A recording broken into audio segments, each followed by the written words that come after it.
Enshrouded is almost overwhelming with the sheer amount of freedom you have on its incredibly large map. And while the adventure is yours for the taking, there are definitely a few things you should prioritize right from the start. Here are the first things you should do in Enshrouded. Enshrouded begins with you building your very first flame altar. Once you've settled on a spot, build a small shelter so you can place a workbench, and also make sure you have enough of a home that you can eventually recruit NPCs to help you optimize your crafting. NPCs may not be able to fully operate without a shelter that meets their needs.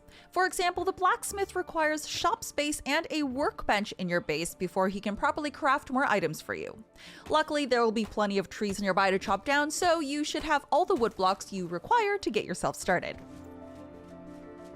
Speaking of NPCs, you'll want to progress your quests so you can go rescue all of the survivor NPCs to recruit to your base. You'll start with the blacksmith, who will give you the next location of the following survivor.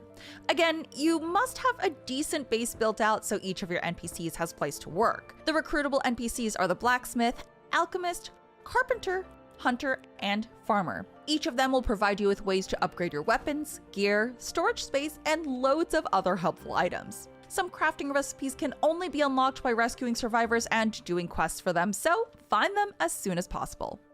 Enshrouded lets you have up to 3 food slots active at once, and eating is important for your survival. Just like in real life. Berries can be found in abundance and are a great starting way to keep your health up as they heal over time. These can actually be stacked with bandages so that you can get a boost of healing and additional health for a period of time. You can hunt animals like wolves, goats, and rabbits to get raw meat and cook them over a campfire.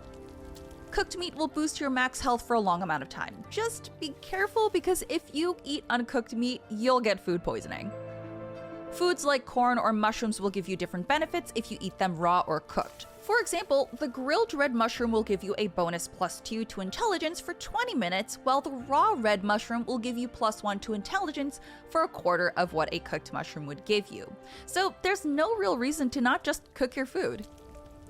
After rescuing the blacksmith, the glider and hookshot should be at the top of your list for gear to craft. You'll unlock these crafting recipes once you build a workbench and gather some more materials that will allow you to build these 2 movement tools. The glider will let you float down from major heights without taking any damage, though it does consume your stamina, so keep an eye on that, and the hookshot will let you zip up to ledges and go across bridges quickly without having to climb or walk around obstacles, but only in marked areas. These items will immensely help you as you journey across the map, and the glider specifically can boost your movement speed. While running, you can jump, press the glider release button, and float a few feet forward, and when you contact the ground, you'll immediately do a forward roll. That's a faster way to get around without just sprinting. When exploring, be sure to stop at any enemy encampments and loot everything. These camps are great for gathering materials, uncommon and rare weapons, and killing enemies for XP. While you can craft a lot of your weapons, chest and slain enemies will contain some nifty weapons and armor, so make sure to properly scour the area. Be sure to destroy as many things in the camp and abandoned areas as well, since they'll give you lots of materials and even some good items like potions. As tedious as it may be, vases and boxes give you a lot of materials. It's a great early game way to quickly get the stuff you need to upgrade your flame altar. If we missed any basic starting tips, don't worry, we've got you covered on our guides page on IGN.com. Check out our beginner guides and tips page, and good luck on your journey. For more Enshrouded updates, be sure to stay right here at IGN.